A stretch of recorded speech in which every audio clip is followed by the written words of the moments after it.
So I'd like to thank you, both of you guys, for joining me today. I really enjoyed you guys' performances. And so, to start off, can you please explain yourself for those who don't know who you guys are? Hi, I'm Cher Alvarez, and I play Lou in Paranormal Activity. I'm Patrick Heusinger. I played James in Paranormal Activity. Mhm. That's awesome. And so, before we jump into more of the paranormal activity stuff, I want to talk about you guys' careers for a little bit. Cher, you were raised in California, or in Colorado, sorry, and you got your BFA in musical theater in St. Louis. And so, how did that experience help you improve the performer you are today? Oh man, um, I have, um, I think I quickly learned in school. I gravitated more when in my undergrad, towards text work. So I really liked, not that it's not all text, but like I was really in love with the classics, so like Shakespeare and Chekhov. And I knew once I left.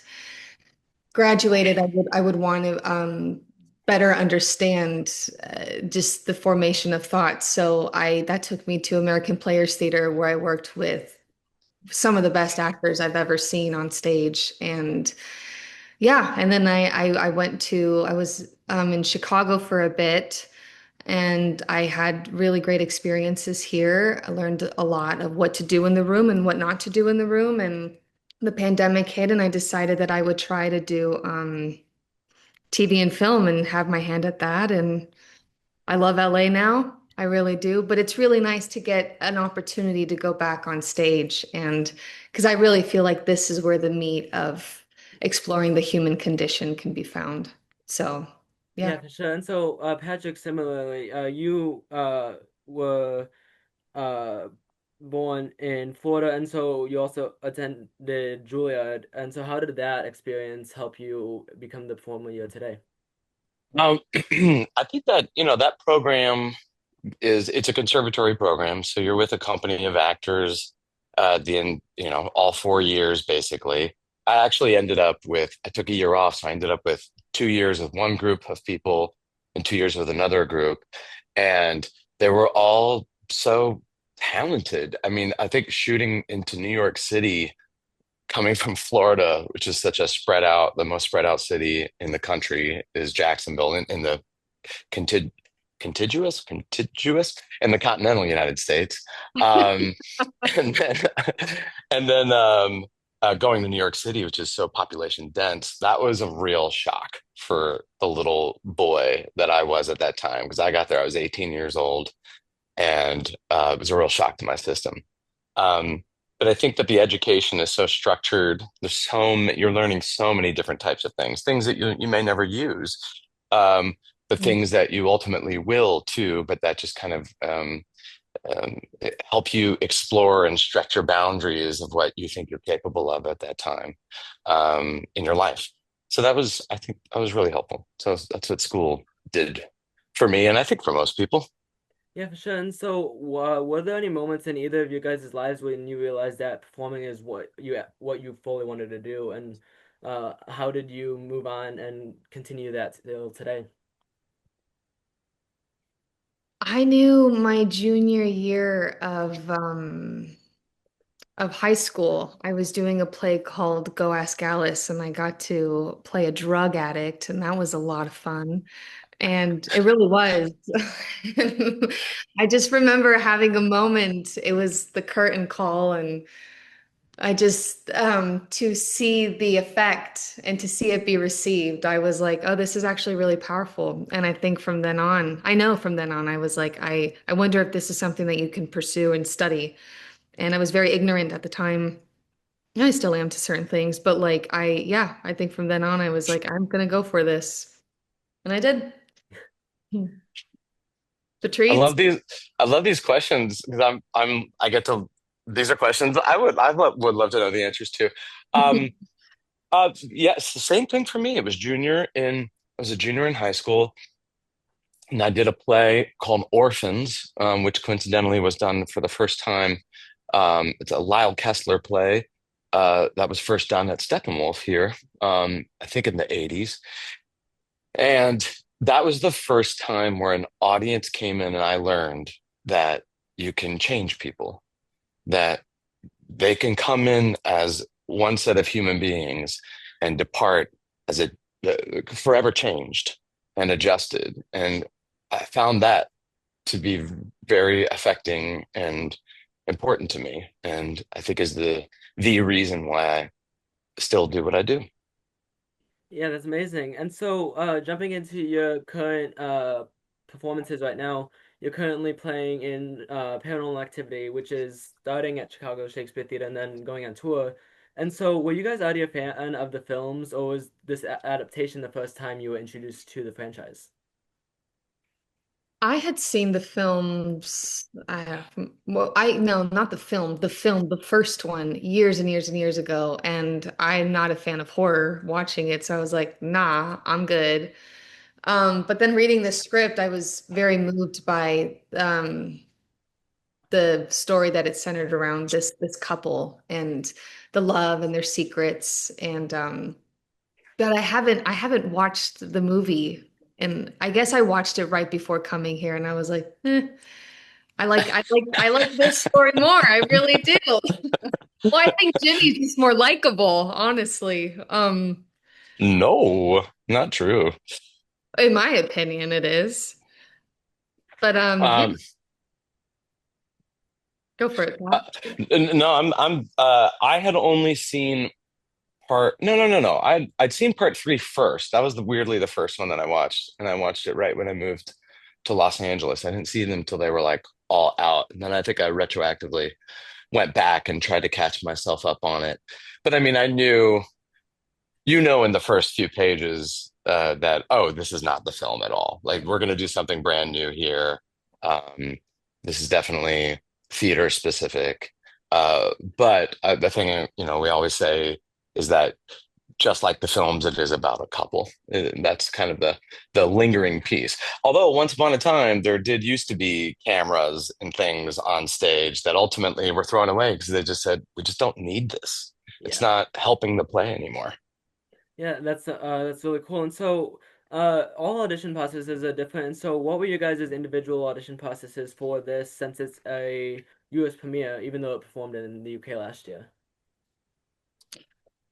My agents reached out. Oh God, I don't know, January, March. I hadn't auditioned in a while because it's been slow.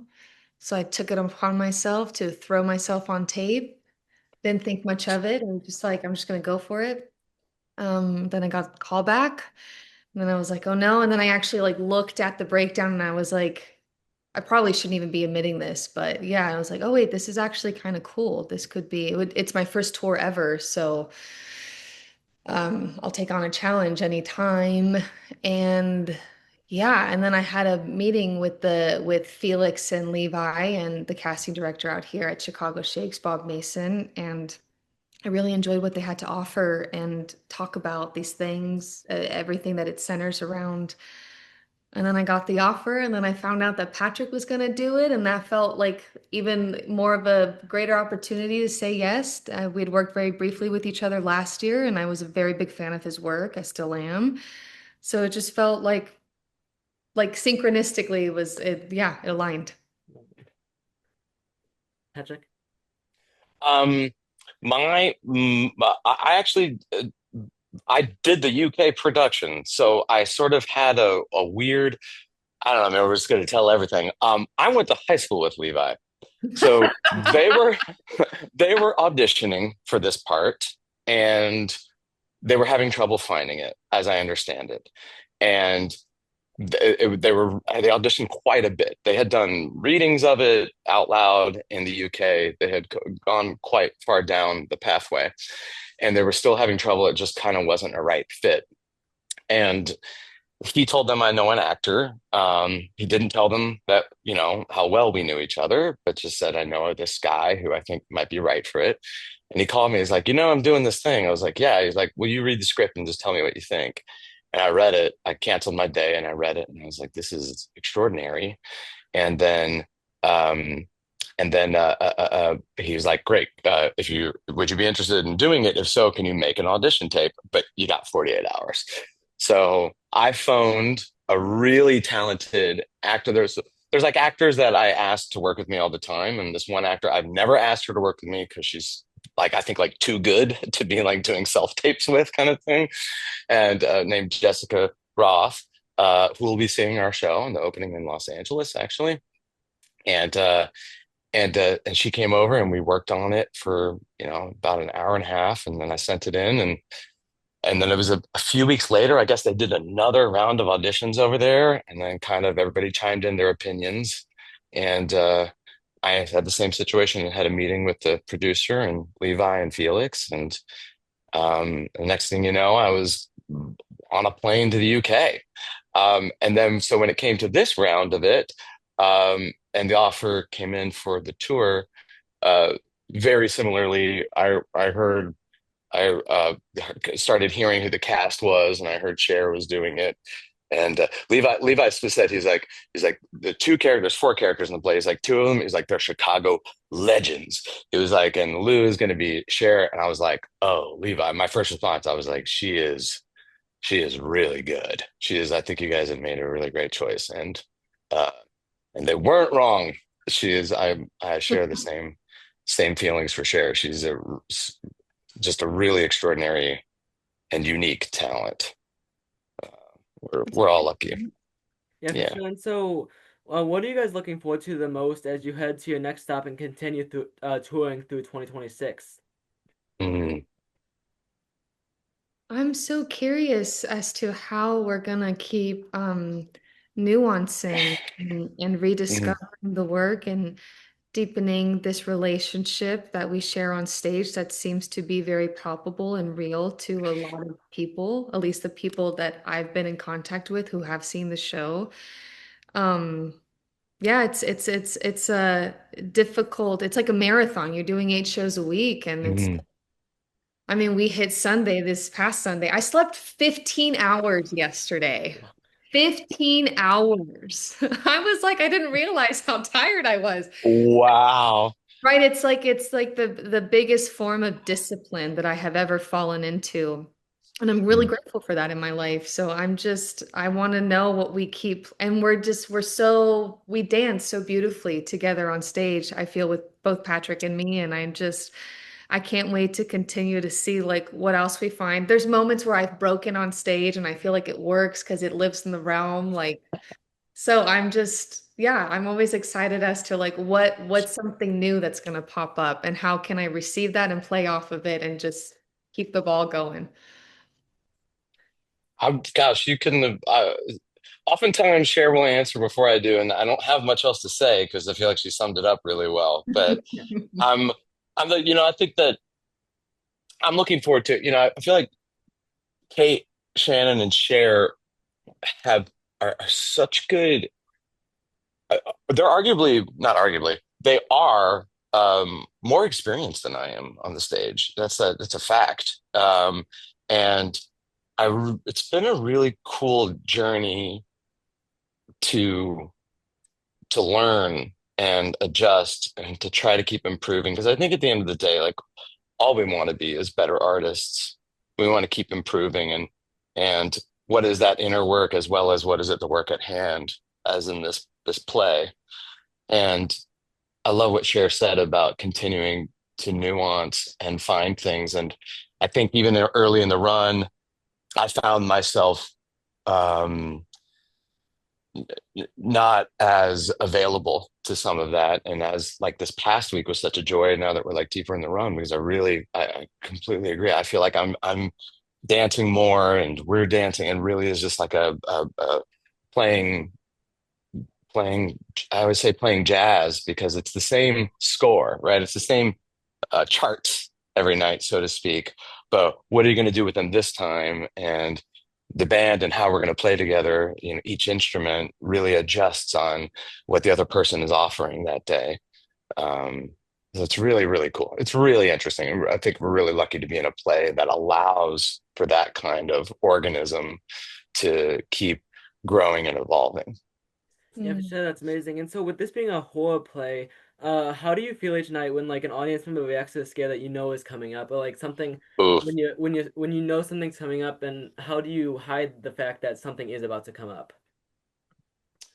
Oh, but do you mind if I have a impulse reaction to that? I Please. actually am not. We're really. I mean, I think we're really in the story. So it's not. I don't think we're like. I mean, we know it's coming, right? But I don't think we're like hiding. It's the same way, you know.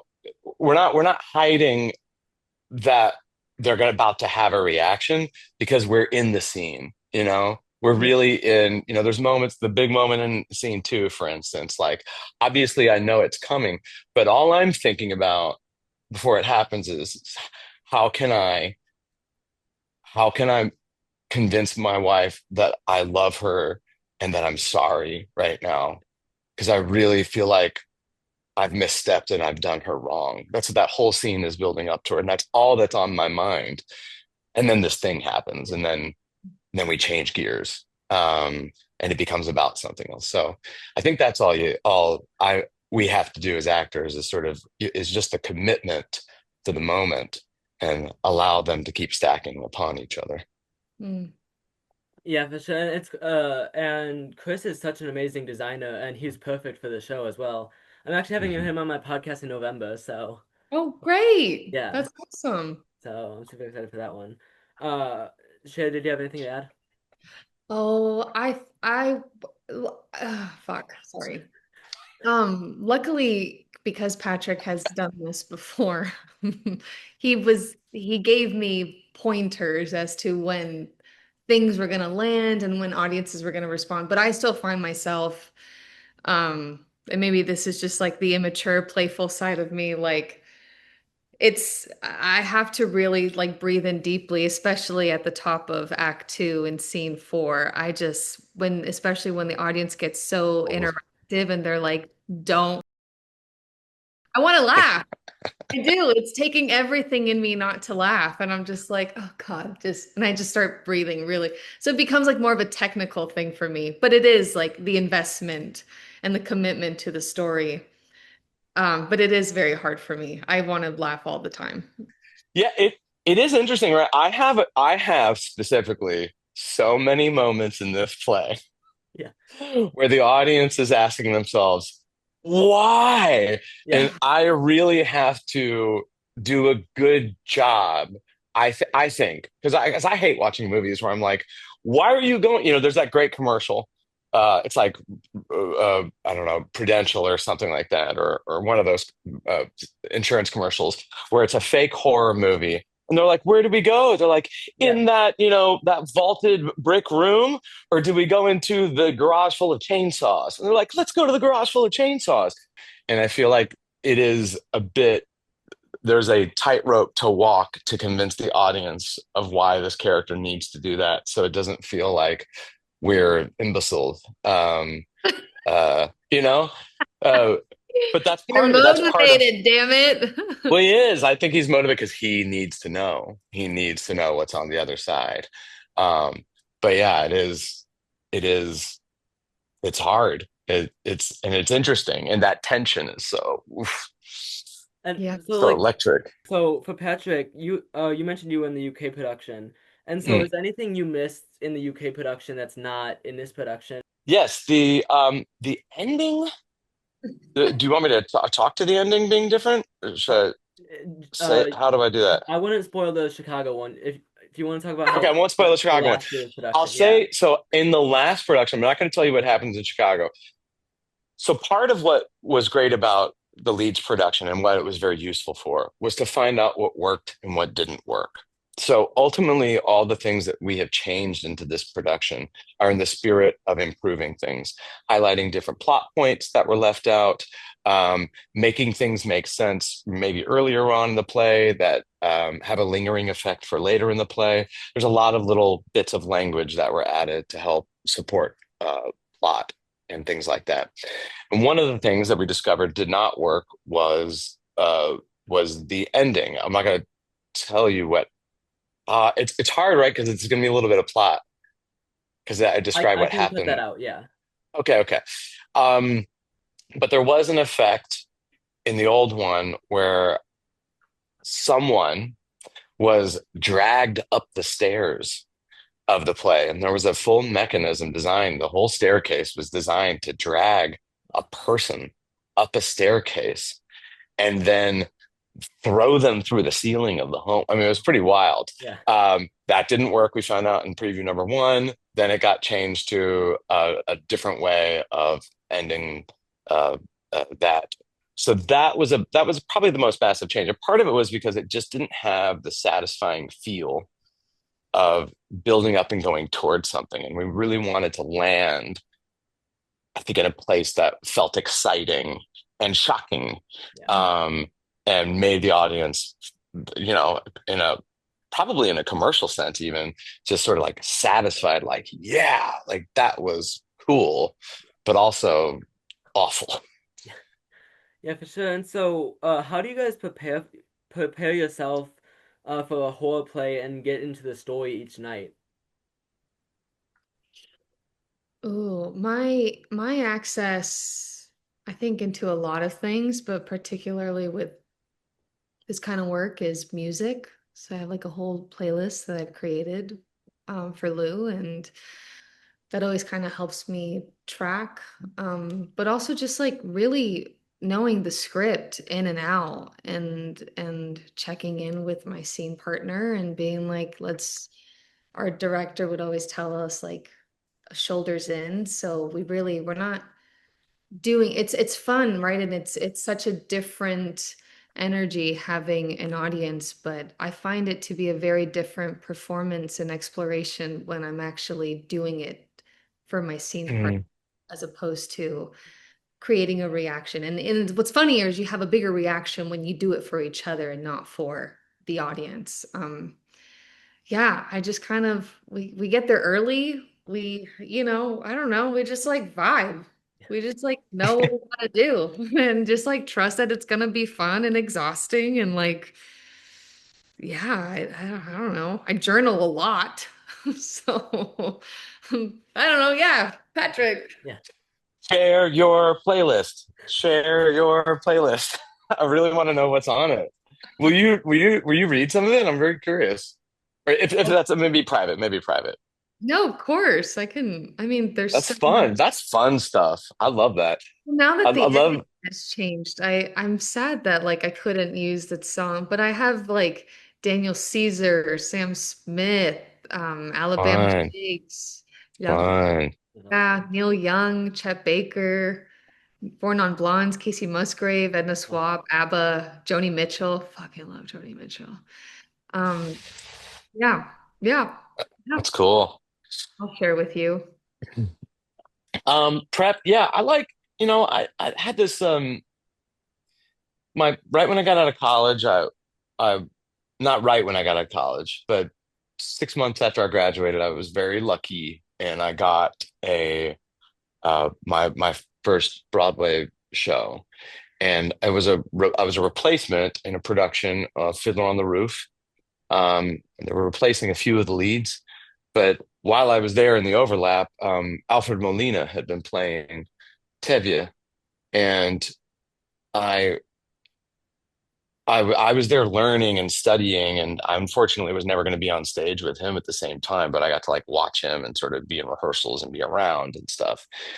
And he, I think, is an extraordinary actor, and he would get to the theater very early, and at half hour every day, he would just be sitting on the side of the stage on a bench, just kind of being backstage, he would hear the audience one by one, trickle in.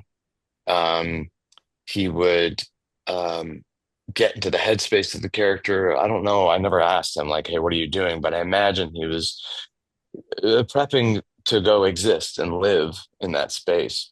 Um, so I've kind of a version of that. Cher and I are both backstage, usually around 20 minutes to 15 minutes before at a like a maximum.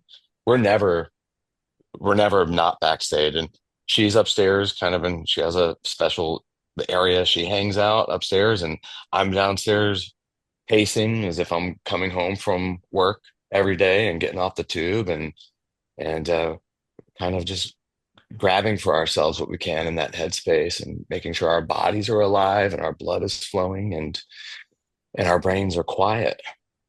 Yeah, for sure. Which So they're not for both of Yeah, it's very hard, but do what you can. Uh, us. last question because Zoom just gave me the 10-minute warning. But are there any, without spoilers at all, is there any moment that you look forward to, or any scene that you look forward to the most each night? Hmm. Mm, That's a great question. Gosh, yeah, I've not thought about that. I think right now my biggest focus, especially this past week, has been it's really that first scene, creating that foundation for the audience so they can see how much love exists, and Yeah, that way we can just rip your hearts out at the end. That's really been very key for me to just like at least like setting the tone as to like where I'm gonna go, and I feel like there's also that's the most that I can play with, hmm, and like delivering the lines with a different kind of attention. Yeah, that's like I really love scene one. I really, really do. yeah.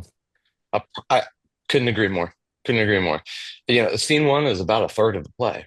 Yeah. Um, it's a big chunk, and it really is like two big scenes that are clumped together um, in one scene. And it is there's so much ground to cover. There is something about I'm in the same place where like I walk in, I have I think my job of tonally setting what we're getting into and making sure I'm being a very real person. And I think there's a big temptation when we started to try to sort of there's this he has this funny little speech when he walks in, and there's a real temptation to try to make people laugh. And it took me a long time, honestly, to just give that out and forget about it and really turn my attention to which I've been I think, much more successful at in the past week and a half or so. Yes, But you have. just being like more real, thank you, You being have. more like real and truthful. And I don't care what your reaction. All I'm trying to do for the audience in that moment is show the kind of naturalistic style of the play that they're about to watch for the next 2 hours. And that's going to change tonally, in 2 seconds. So it really is important. And just like Cher said, we have this, just this really wonderful 20 minutes, 25, 30, I don't know how long it is of theater And to, that's to, rare. That's like super. it's very rare. And for like just two people to like to show the audience like this is how much these two people love each other. Really, we're not even showing the audience. We're just trying, like the characters, Jimmy and Lou are just trying to love each other so Yeah. hard. And you get And to see certain. that effort, Yeah. yeah, Yeah. Yeah, for sure. it's really cool. Thank you guys for joining me today. That wraps up the interview. So thank you guys for joining me. Hey, Huzzah! what a pleasure. Thanks for asking us to do this.